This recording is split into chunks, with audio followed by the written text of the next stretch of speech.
Vous êtes resté longtemps sans savoir ce qui était arrivé? Près de 15 jours. Et puis, ce fut l'horrible nouvelle.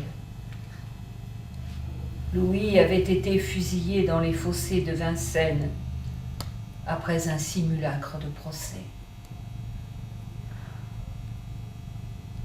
Vous deviez être très seul et anéanti.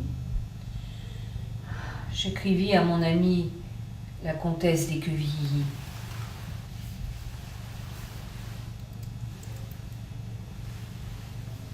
Ettenheim, ce 6 avril 1804. Puisque j'existe encore, chère comtesse, c'est que, assurément, la douleur ne tue pas. Grand Dieu, à quel affreux malheur étais-je réservé, au milieu des plus cruels tourments, des inquiétudes les plus douloureuses. Jamais l'horrible crainte qu'il puisse attenter à sa vie ne s'était offerte à ma pensée. Hélas, il n'est que trop vrai cependant que le malheureux a été leur victime, que ce jugement inique, que ce jugement atroce, auquel tout mon être se refusait à croire, a été prononcé, exécuté à l'instant même. Je n'ai pas le courage d'entrer dans les détails de cet affreux événement, mais il n'en est pas qui ne soit déchirant, il n'en est pas qui ne glace d'effroi. Seul, sans appui, sans secours, sans défenseur, accablé d'inquiétude, exténué de besoin, et après cette pénible route, sans lui laisser prendre un instant de repos que la nature épuisée réclamait, ils se sont hâtés de prononcer son jugement, pendant lequel le malheureux s'assoupit plusieurs fois. Quelle barbarie! Grand Dieu! Et il a fini, abandonné de la nature entière, sans qu'aucun être sensible ait partagé son sort et souffert avec lui, sans qu'une main amie ait essuyé ses larmes et fermé sa paupière. Oh, je n'ai pas le cruel reproche à me faire de n'avoir pas tout tenté pour le suivre. Le ciel sait si je n'aurais pas hasardé ma vie avec joie, je ne dis pas pour le sauver, mais pour adoucir les derniers moments de la sienne. Hélas, ils m'ont envié cette triste douceur. Prière, instance, tout a été inutile. Je n'ai pu partager son sort. Ils ont préféré me lisser cette triste existence qu'ils ont condamnée à d'éternels regrets, à d'éternelles douleurs. Je suis seule ici, c'est-à-dire seule avec mon père. Quelle situation! Je suis là et je suis bien mal. Mais où serais-je mieux? Vous le savez, chère comtesse, bonheur, espérance, tout dépendait de lui, tout reposait sur lui. Jamais on ne fut plus sensiblement, plus profondément malheureuse. Nous ignorons encore le sort de ceux qui l'ont suivi. Imaginez, chère comtesse, que mon pauvre Moïlof l'a suivi. Hélas, c'est le seul ami qui lui soit resté. Je sais aussi qu'il m'a écrit que ces derniers moments m'ont été consacrés, et l'on a la cruauté de me priver de cette dernière marque de souvenir et de tendresse. J'ignorerai toujours ce qu'il a désiré. Ses derniers vœux ne sont pas remplis. Je flotte dans la plus cruelle des incertitudes. Je ne sais ce que je dois ni ce que je veux devenir. Perdre à la moitié de sa carrière l'être qu'on aimait le plus, celui dont on était uniquement aimé. Le perdre, hélas. Comment?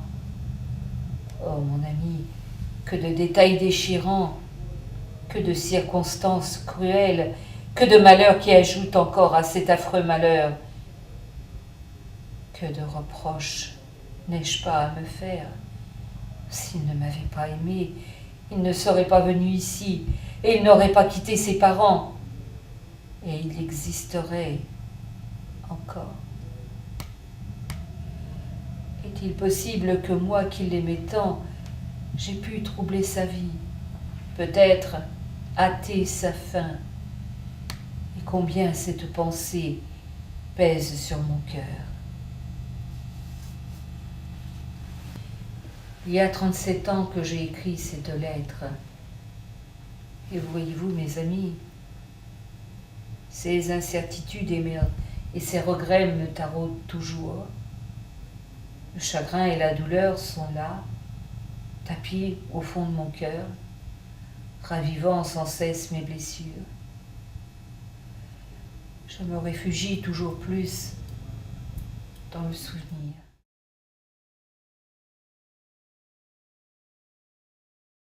Vendredi 16. Les précautions sont extrêmes de tous côtés pour que je ne puisse communiquer avec qui que ce soit. Si cette position dure, je crois que le désespoir s'emparera de moi. À 4h30, on vient visiter mes papiers, que le colonel Charlot, accompagné d'un commissaire de sûreté, ouvre en ma présence. On les lit superficiellement. On en fait des liasses séparées et on me laisse entendre qu'ils vont être envoyés à Paris. Il faudra donc languir des semaines, peut-être des mois. Le chagrin augmente, plus je réfléchis à ma cruelle position. Je me couche à 11h. Je suis excédé et ne puis dormir.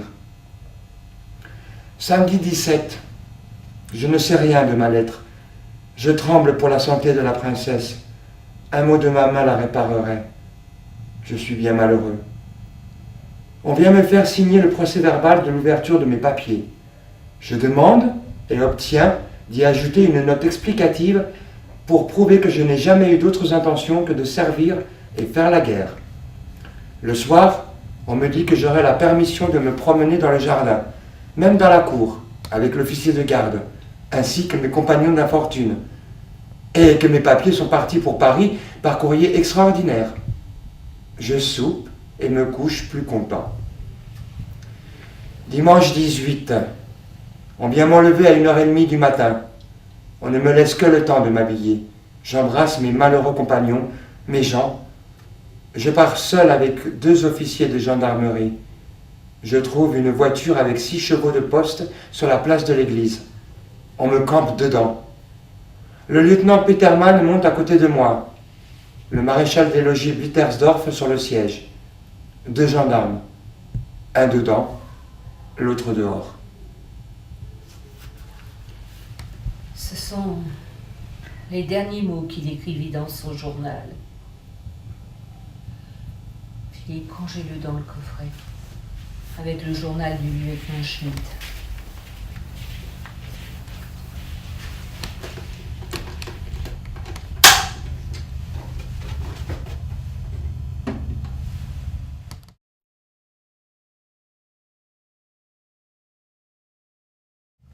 Minute du procès.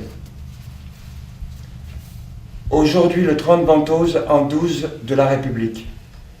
La commission militaire formée en exécution de l'arrêté du gouvernement en date du 29 courant s'est réunie au château de Vincennes à l'effet de juger le ci-devant duc d'Enghien sur les charges portées dans l'arrêté précité.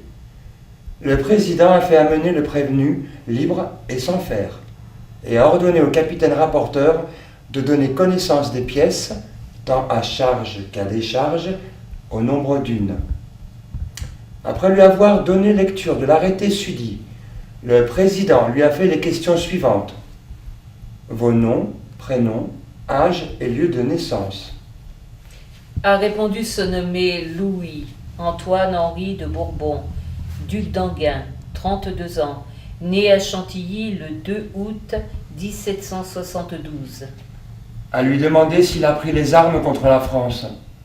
A répondu qu'il avait fait toute la guerre et qu'il persistait dans la déclaration qu'il a faite au capitaine rapporteur et qu'il a signée. A de plus ajouté qu'il était prêt à faire la guerre et qu'il désirait avoir du service dans la nouvelle guerre de l'Angleterre contre la France.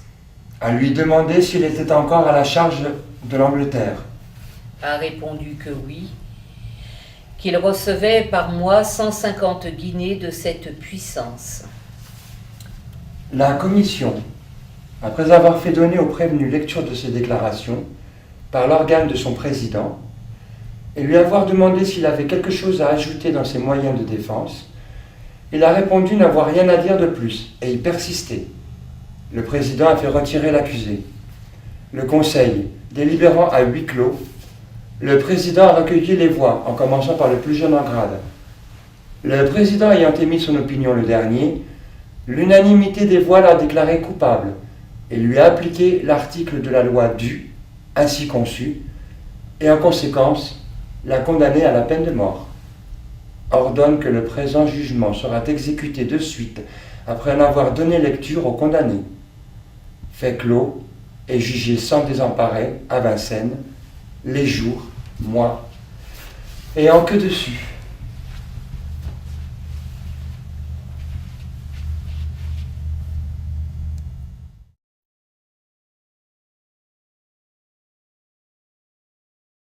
Tous les proches de Louis s'en sont allés, un à un.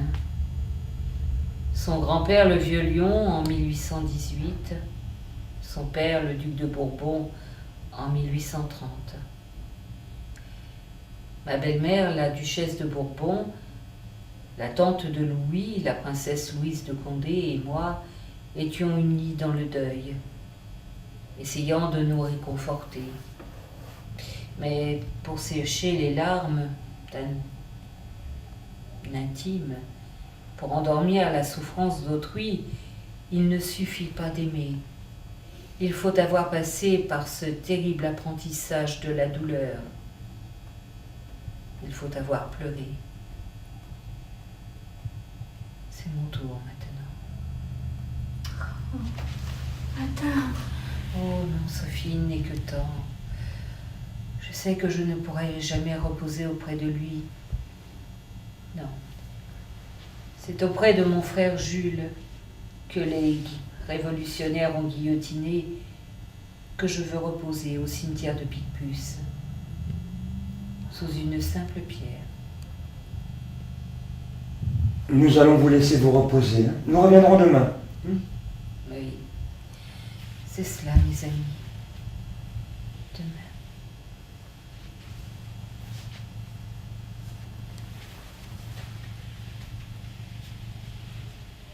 Sophie, passez-moi le coffret, je vous prie.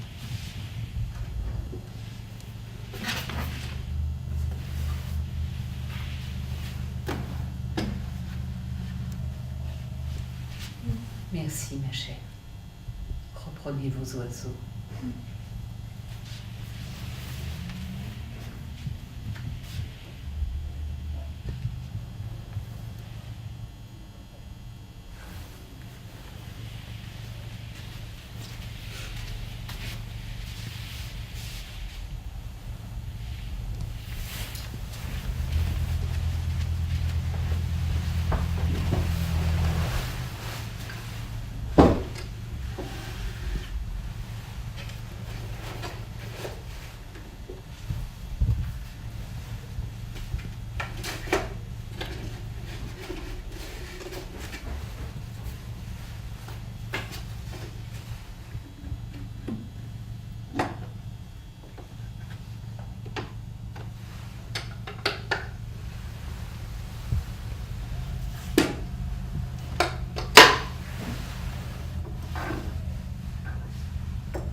Mes aquarelles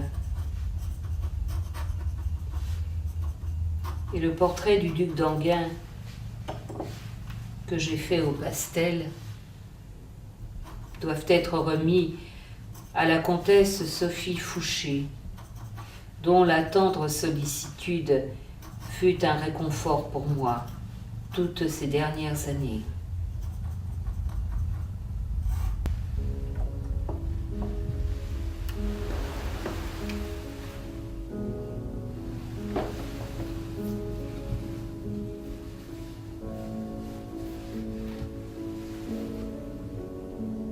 Au jardin de mon cœur, le chagrin est entré. Louis, le lys de France a dû quitter sa rose pour un deuil éternel qui n'aura pas de fin. Il n'est plus l'être cher, il n'est plus l'être aimé. La main de l'ogre corse l'a fauché à jamais. Il est mort sans amis, il est mort loin de moi. Seul un chien sur la tombe appelle en vain son maître. La rose s'est fanée à force de pleurer. Elle n'aspire plus qu'à rejoindre l'aimé. Pitié, mon Dieu, pitié, laissez partir la rose. Laissez-la de nouveau parcourir les allées de son cœur avec son bien-aimé pour un bonheur parfait qui n'aura pas de fin. Louis, mon lys.